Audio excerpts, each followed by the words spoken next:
प्रचार करुछु श्रीक्षेत्र माधुरी। आज एथरे विषय रही गजानन बेश। ए संपर्क में आलोचना करिसेंती विशेषज्ञ डॉक्टर भास्कर मिश्र। प्रयोजना प्रदीप्त श्रीचंदन।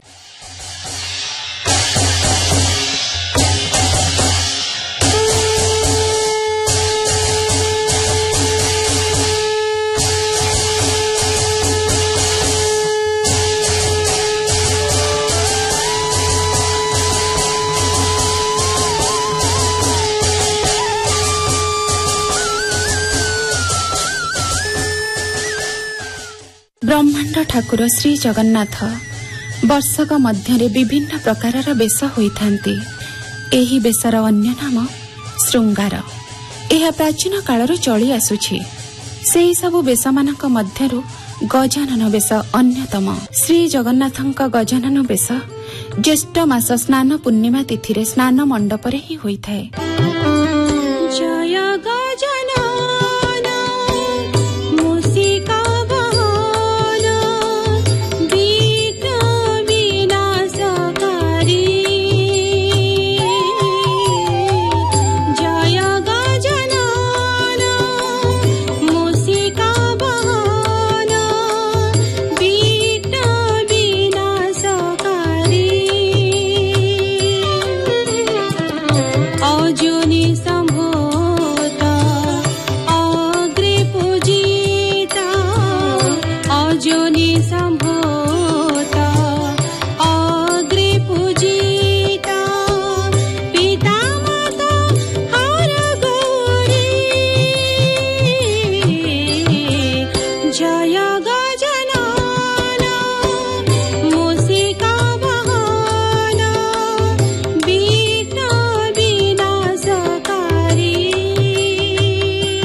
प्रभु जगन्नाथ हेउछन्ति जगतर नाथ। सर्वधर्म सर्वविभेद निर्विशेषरे से सर्वव्यापी सर्वघटरे विराजमान। देवस्नान यात्रा अवसर स्नान मंडपरे ठाकुर धारण करिथिबा गजानन बेश जहाकु बड़ दाण्डरे थाई भक्त दर्शन करे से सबु गोष्ठी सबु जाति सबु धर्म निर्विशेषरे एक मानववादी यात्रा भावरे परिचित। सेही गजानन बेश संपर्क में सूचना देउछन्ति गवेषक डॉक्टर भास्कर मिश्र। प्रथमे एही बेशर उत्पत्ति और आरंभर कथा। गजानन बेशर उत्पत्ति संपर्क में जना जाए जे सप्तदश शताब्दी रे गणपति भट्ट नाम जन एक भक्त से महाराष्ट्र आसीथिले एवं से जो दिन आसीथिले से दिन स्नान पूर्णमी पड़ीथिला। से जगन्नाथ महाप्रभु को दर्शन करी अपार संतोष लाभ कले नाही, कारण तांकर इष्ट देवता हेतिले गणपति। से गणपति को जगन्नाथ मध्य न पाई फेरीगले। किछि बाट जिबा परे तांको गोटे सेवक देखाले एवं फेरी जिबार प्रश्न पचारिबारु से कहले जे मु जो इष्ट देव को खोजुथली से गणपति को जगन्नाथ मध्य को पाइलिनी, तेणु से कहले पुणी आपण आउ थरे पुनर्बार जाई महाप्रभु को देखंतु, से आपण को गणपति रूप में दर्शन देवे। पुनर्बार जेतेबेले आसी गणपति भट्ट स्नान मंडप उपरे आखि मुजी दर्शन करछन्ती, सेही समय रे तांको जगन्नाथ स्वयं तांको गणपति भाव देखागले। तांकरी सेही स्मृति की रक्षा करी आमर आज पर्यंत नियमित भावे एई हस्ती बेश करा जाउछि। एहाको गजानन भेष कहा जाए। जगन्नाथ एवं बलभद्र ए संपूर्ण भाव रे गजानन भेष रे सौंदर्य भूषित होइथांती।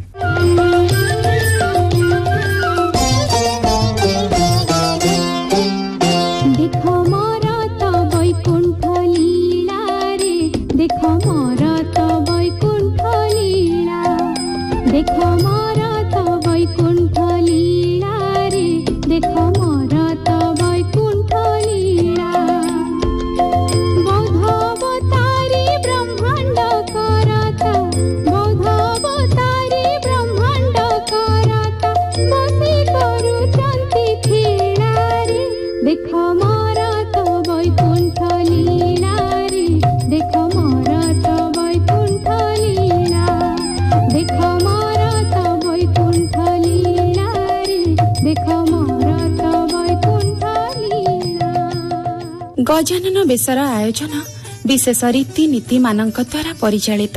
एही बेशर उपकरण मान मध्य भिन्न भिन्न। ज्येष्ठ पूर्णिमा रे पालित प्रसिद्ध स्नान यात्रा रे श्री विग्रह माने धारण करुथबा गजानन भेष ନୀତିରେ ଶ୍ରୀକ୍ଷେତ୍ରର ମୁଖ୍ୟତଃ ଦୁଇଟି ମଠର ଭୂମିକା ରହିଥାଏ। ଗୋଟିଏ ହେଲା ରାଘବ ଦାସ ମଠ ଏବଂ ଅନ୍ୟଟି ହେଲା ଗୋପାଳ ତୀର୍ଥ ମଠ। ଏହି ଦୁଇଟି ମଠ ମହାପ୍ରଭୁଙ୍କର ଗଜାନନ ଭେଷର ଉପକରଣ ଯୋଗେଇ ଆସୁଛନ୍ତି। ପବିତ୍ର ଅକ୍ଷୟ ତୃତୀୟା ଦିନ ଏହି ଭେଷର ଶୁଭାରମ୍ଭ କରିଥାନ୍ତି ଏବଂ ଅନୁକୂଳ ପୂଜା କରିଥାନ୍ତି। ପ୍ରଥମରୁ ଗୋଟିଏ ମଠ କରୁଥିଲେ, ଗୋପାଳ ତୀର୍ଥ ମଠ କରୁଥିଲେ ଏବଂ ପରବର୍ତ୍ତୀ ସମୟରେ ସେ ଗୋଟିଏ ଭେଷ ଦେଲେ ଏବଂ ଅନ୍ୟଟି ରାଘବ ଦାସ ମଠ ତରଫରୁ ଆସିଲା।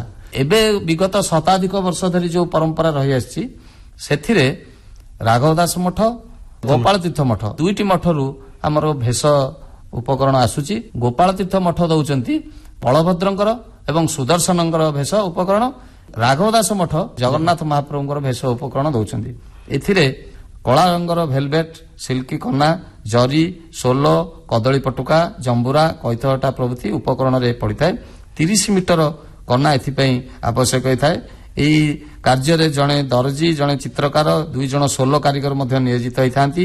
ପ୍ରଥମେ ସେମାନେ କଦଳୀ ପଟରେ ଫ୍ରେମ୍ ତିଆରି କରି ତତ୍ପରେ କନା, ଜରି, ଭେଲଭେଟ୍ ଓ ଅନ୍ୟାନ୍ୟ ସାଜସଜ୍ଜା କରିଥାନ୍ତି।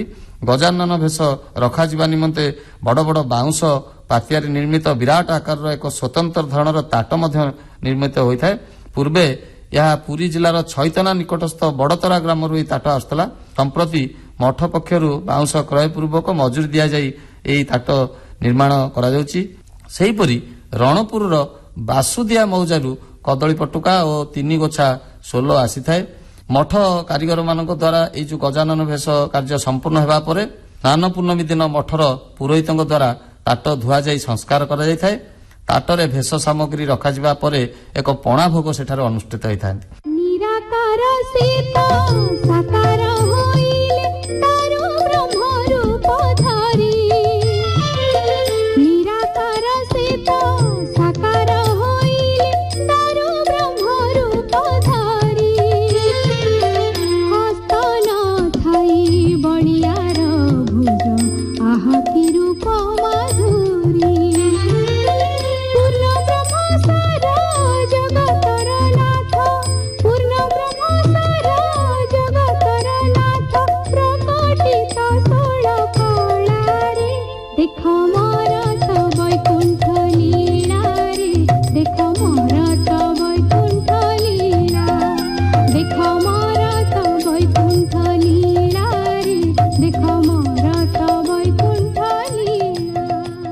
ସ୍ନାନ ପୂର୍ଣ୍ଣିମା ଦିନ ସ୍ନାନ ମଣ୍ଡପରେ ଅନୁଷ୍ଠିତ ନୀତି ସବୁ ସହିତ ଯୋଡ଼ି ହୋଇ ରହିଛି ଗଜାନନ ବେଶର ନୀତି।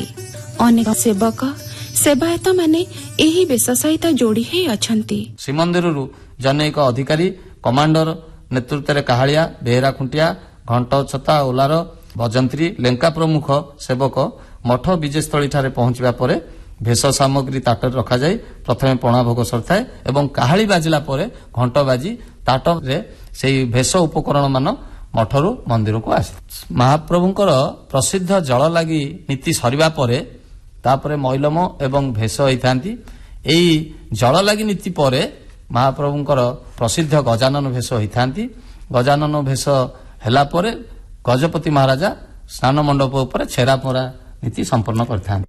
ଭେଷ ଯେତେବେଳେ ଆସେ ସ୍ନାନ ମଣ୍ଡପ ଉପରେ ପ୍ରଥମେ ସୁଆର ବଡ଼ୁ ପାଣି ପକାଇ ସ୍ନାନ ମଣ୍ଡପକୁ ସଫା କରନ୍ତି ଏବଂ ତାଟ ପକାନ୍ତି। ଖୁଣ୍ଟିଆ ମେକାପ ସେତେବେଳେ ଉପସ୍ଥିତ ଥାନ୍ତି। ଖୁଣ୍ଟିଆ ସେ ଯେଉଁ ଉପକରଣ ସବୁ ଆଣି ତାଟରେ ରଖିଥାନ୍ତି।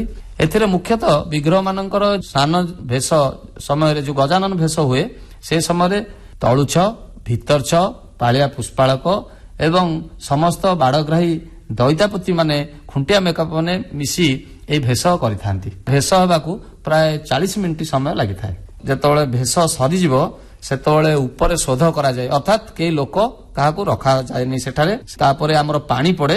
ପାଣି ପଡି ସାରିଲା ପରେ ଟେରା ବନ୍ଧାଯାଏ। ପ୍ରତିହାରୀ ସେବକ ଟେରା ବାନ୍ଧନ୍ତି। ଟେରା ମାନେ ଗୋଟିଏ ସ୍ୱତନ୍ତ୍ର ଗାମୁଛା ସୂତା ବସ୍ତ୍ର ଯୋଉଟା କି ଖୁଣ୍ଟରେ ବନ୍ଧା ଯାଇଥାଏ। ଠାକୁରଙ୍କର ଭୋଗ ବେଳେ ଆମର ପରମ୍ପରା ରହିଛି ଶ୍ରୀମନ୍ଦିରରେ, ଯେତେବେଳେ ଭୋଗ ଆସିବା ପୂର୍ବରୁ ଗୋଟେ ଟେରା କନାଟେ ବନ୍ଧାଯାଏ। ଟେରା ବନ୍ଧା ସରିଲା ପରେ ପ୍ରତିହାରୀ ଯିଏ ପାଳିଆ ପ୍ରତିହାରୀ ସେବକ ସେ ଯାଆନ୍ତି ରୋଷକୁ ଭୋଗ ଡାକିବା ପାଇଁ। ଉଲ୍ଲେଖନୀୟ ବିଷୟ ଯେ ସେଦିନ ଭୋଗ ଯୋଉ ଡକାଯାଏ ଘଣ୍ଟ ଛତା ସର୍ବାଙ୍ଗ ମାନେ ବିଶେଷ ଧରଣର ତଳୁଛ ପ୍ରଧାନୀ ହାତ ପଇଠ ହେଇକରି ଯିବେ। ଭଜନ୍ତ୍ରୀ ବାଜା ବାଜିବ, କାହାଳିଆ ରହିବ, ଘଣ୍ଟ ରହିବ। ଇ ଗୋଟିଏ ଛେକ ଭୋଗ କ୍ରମାନ୍ୱୟରେ 2 ଘଣ୍ଟା ଧରିକି ଏ ଭୋଗ ବୁହା ଯାଇଥାଏ। ସ୍ନାନ ମଣ୍ଡପ ଉପରେ ସମ୍ପୂର୍ଣ୍ଣ ଭାବରେ ଭୋଗ ବଢା ଯାଇଥାଏ ଏବଂ ତାକୁ ପୂଜା ପଣ୍ଡା ସେବକ ମାନେ ଷୋଡଶୋପଚାରରେ ଭୋଗ କରିଥାନ୍ତି।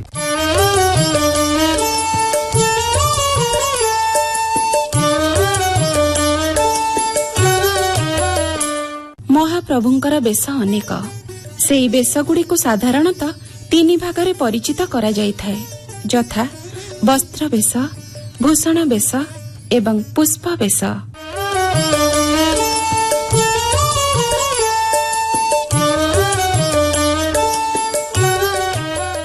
ବସ୍ତ୍ର ବେଶ ଜଗନ୍ନାଥଙ୍କର ବସ୍ତ୍ର ଦ୍ୱାରା ବେଶକୁ ବସ୍ତ୍ର ବେଶ କୁହାଯାଏ।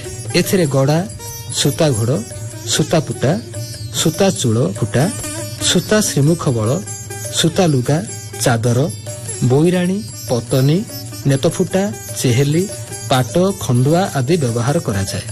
ପୁନଶ୍ଚ ବାର ଅନୁସାରେ ଭିନ୍ନ ଭିନ୍ନ ବସ୍ତ୍ର ପରିଧାନ କରନ୍ତି।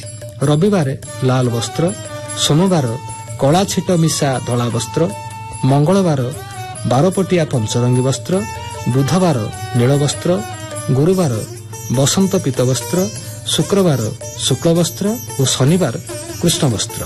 ଭୂଷଣ ବେଶ ବିଭିନ୍ନ ରତ୍ନ, ମଣି, ମାଣିକ୍ୟ, ସୁବର୍ଣ୍ଣ ଭୂଷଣ ଦ୍ୱାରା ବେଶକୁ ଭୂଷଣ ବେଶ କୁହାଯାଏ। ଏଥିରେ ବିଭିନ୍ନ ରତ୍ନମାଳ, ଚିତା, ପଦକ, କରପଲ୍ଲବ, ମାଳି, ପୟର, ଅସ୍ତ୍ର ଆଦି ବ୍ୟବହାର କରାଯାଏ। ପୁଷ୍ପ ବେଶ ପୁଷ୍ପପତ୍ର ଦ୍ୱାରା ବେଶକୁ ପୁଷ୍ପ ବେଶ କୁହାଯାଏ। ଏଥିରେ ତୁଳସୀ, ଦୟଣା, ମରୁଆପତ୍ର, ପଦ୍ମ, ମାଳତୀ, ଜୁଇ, ଜାଇ, ମଲ୍ଲି, ଚମ୍ପା ଆଦିର ମାଳ, ଚୂଳ ଓ ଚିତା ତଥା ପଦକ ବ୍ୟବହାର କରାଯାଏ।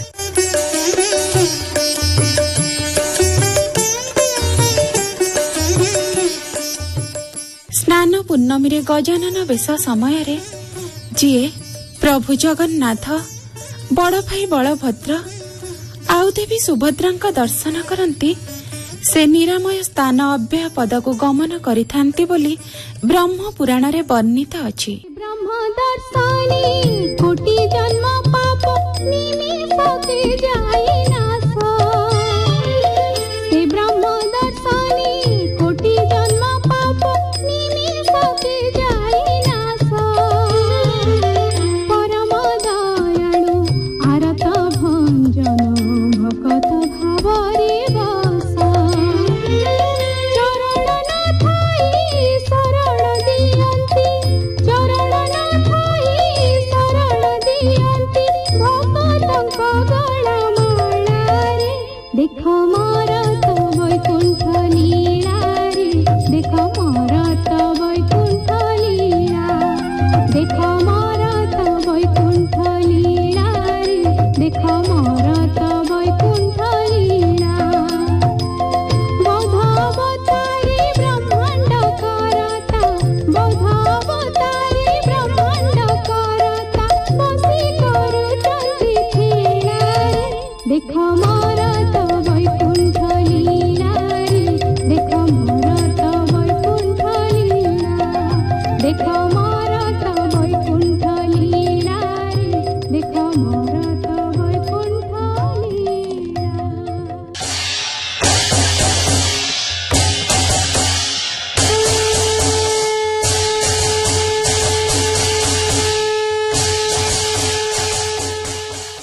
ଶୁଣୁଥିଲେ ଶ୍ରୀକ୍ଷେତ୍ର ମାଥୁରୀ। ଆଜିର ବିଷୟ ଥିଲା ଗଜାନନ ବେଶ। ଆଲୋଚନା କରିଥିଲେ ସମ୍ପର୍କରେ ବିଶେଷଜ୍ଞ ଡକ୍ଟର ଭାସ୍କର ମିଶ୍ର। ପ୍ରଯୋଜନା କରିଥିଲେ ପ୍ରଦୀପ୍ତ ଶ୍ରୀଚନ୍ଦନ।